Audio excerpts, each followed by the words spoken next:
प्रशिक्षण के संबंध में मैं ये जानकारी आप लोग को देना चाह रहा था कि अभी हाल में ही जो परिणाम आया, जो जून में फाइनल हुआ, उसमें करीब 21,300 हमारे जो सिपाही हैं उनकी नियुक्ति की गई थी। और उसमें से जो पुरुष हैं लगभग 10,200 पुरुष हैं और 11,170 के करीब महिलाएं हैं। तो इनमें 8 ट्रांसजेंडर भी हैं। तो कुल मिला के 21,300 लोग थे। इसके अतिरिक्त करीब करीब 1,060 लोग हमारे पहले जो सिपाही नियुक्त हुए थे उनकी ट्रेनिंग नहीं हुई, बेसिक ट्रेनिंग नहीं हुई। तो जो नए सिपाही आए 21,300 और जो पुराने लगभग 1,000 के आसपास हैं, तो 22,300 के प्रशिक्षण कराया जा रहा था एक साथ ही। ऐसा कभी हुआ नहीं है बिहार में पहले कभी, और हमारी जानकारी में किसी स्टेट में पहले ऐसा कभी नहीं हुआ था कि एक साथ ही इतने ज़्यादा लोगों का प्रशिक्षण कराया जाए। तो एक तरीके से चुनौती थी, उसको हम लोगों ने स्वीकार किया। और इसके बाद उसको जो हमने प्रक्रिया अपनाई उसके बारे में जानकारी देना चाहेंगे। हमने जो हमारे जो बीएसएफ के जो ट्रेनिंग सेंटर हैं उनको पहले ही 2023 में ट्रेनिंग सेंटर के रूप में नोटिफाई किया जा चुका है। तो हमारे बीएसएफ के बटालियन हेडक्वार्टर, तो उनमें से 15 बटालियन हेडक्वार्टर को हम लोगों ने ट्रेनिंग सेंटर के रूप में उपयोग किया। इसके अलावा 33 जो हमारे जो जिला के पुलिस केंद्र हैं, हमारे यहाँ 40 जिले हैं, आउट ऑफ 40 जो 33 पुलिस केंद्र हैं उनको हम लोगों ने सरकार के स्तर से अस्थायी रूप से प्रशिक्षण केंद्र के रूप में नोटिफाई कराया। तो नोटिफिकेशन इसलिए भी जरूरी था क्योंकि नोटिफिकेशन के बाद हमने सभी प्रशिक्षण केंद्रों का जो ट्रेनिंग हेड होता है उसको क्रिएट कर सके और ट्रेनिंग हेड में अलॉटमेंट दे सके।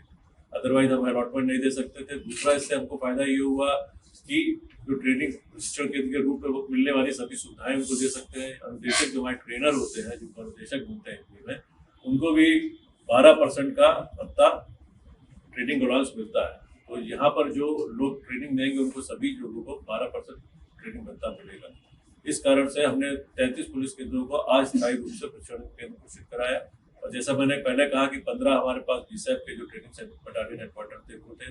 टोटल 48 प्लस एक सीटीएस स्नातक है जिसकी हमारी कैपेसिटी 1500 है, उसको हमने यूज किया।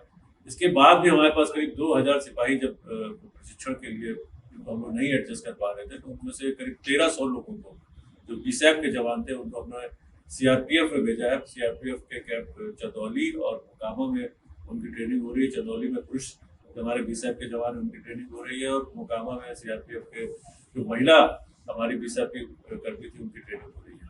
और करीब 628 लोग, 1300 ही हो गया। उसके बाद जो 640 लोग बचे उनको हम लोगों ने एसएसबी के 3 जगह पर भेजा है, जिसमें बगहा, बेतिया और सीतामढ़ी में उनकी ट्रेनिंग हो रही है। इस तरीके से कुल मिला के 22,300 का प्रशिक्षण दिनांक 21 जुलाई से प्रारंभ किया जा चुका है और प्रशिक्षण भी सुचारू रूप से चल रहा है। इसके लिए हमको काफ़ी संख्या में अनुदेशकों की आवश्यकता हो। तो जो इंडोर अनुदेशक जो इंडोर क्लासेस लेते हैं और जो आउटडोर क्लासेस लेते हैं, तो करीब 22,000 के ऊपर जो हमारा स्केल है कि हर 25 ट्रेनीज के ऊपर एक बाह्य अनुदेशक आउटडोर ट्रेनर होगा और हर 50 ट्रेनीज के ऊपर एक इंडोर ट्रेनर होगा। उस रेट से हमको करीब करीब 490 हमको अंतः अनुदेशक और 980 बाह्य अनुदेशक की आवश्यकता थी। उसके लिए हम लोग ने इनका चयन किया गया। जिलों से हमने जो योग्य पदाधिकारी थे उनका मनोनयन मांगा। उनको चयनित करते हुए फिर हमने उनका 3-3 दिन का ओरिएंटेशन जो था, जो अनुदेशक लोग हैं उनका हमने कोर्स चलाया, एक शॉर्ट कोर्स चलाया और उनको सेंसिटाइज किया कि किस तरह से ट्रेनिंग देनी है। तो इतने करीब 1500 हो जाते हैं, 490 और 980 मिलकर इतने अनुदेशकों को हम लोगों ने रिक्रूट किया है इन सारे ट्रेनिंग सेंटर में।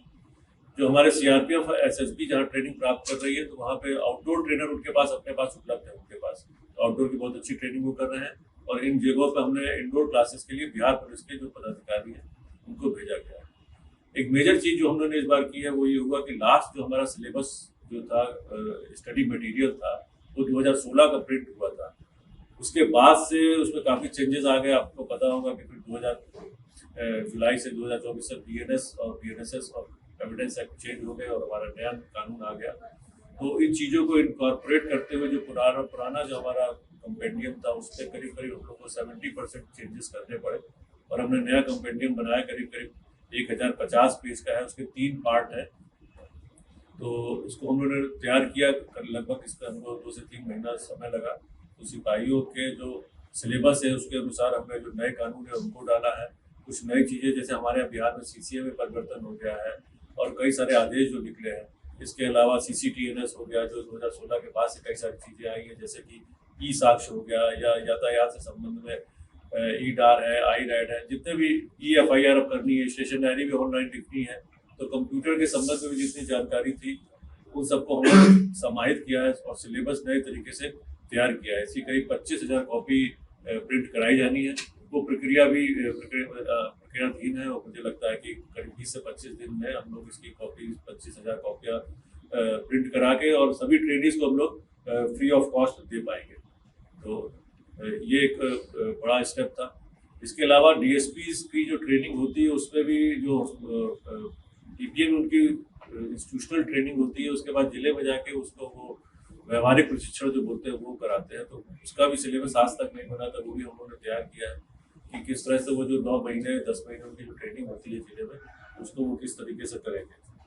एक चीज़ और है, जो अनुदेशक है अभी तो वर्तमान में उनको 12% का हम लोग, जैसा भी मैंने पहले भी कहा कि ट्रेनिंग अलाउंस देते हैं, प्रशिक्षण भत्ता देते हैं, उसको हमने बढ़ा के 20% किए जाने का एक प्रस्ताव है जिसको हमने आगे बढ़ाया है, वो भी प्रक्रियाधीन है। तो मुझे लगता है कि वंस इट इज अप्रूव्ड, इसका अप्रूवल जब हो जाएगा तो 20% का जो ट्रेनिंग भत्ता 7th पे कमीशन है। एक चीज़ मैं यहाँ बता देता हूँ, कुछ जगह प्रशिक्षण जो भत्ते दिए जा रहे हैं अन्य प्रभागों में, आपने देखा होगा कि STF है, ATS है, तो ज़्यादातर जो भत्ते हैं वो 6th पे कमीशन के हैं। तो इसको हमने, जो प्रस्ताव है उसको हमने 7th पे कमीशन का जो बेसिक पे आएगा उस पर हमने दिया है। और last but the most important thing कि ट्रेनिंग में जो एक मेस का प्रबंधन रहता है, एक बड़ा चैलेंज रहता है हमारे पास। क्लासेज और हमने आउटडोर जो ग्राउंड है उनकी व्यवस्था तो कर ली है। मेस प्रबंधन के लिए पहले जो चला आ रहा था व्यवस्था, उसमें काफ़ी शिकायतें कई बार होती थी, आप लोग परिचित ही हैं।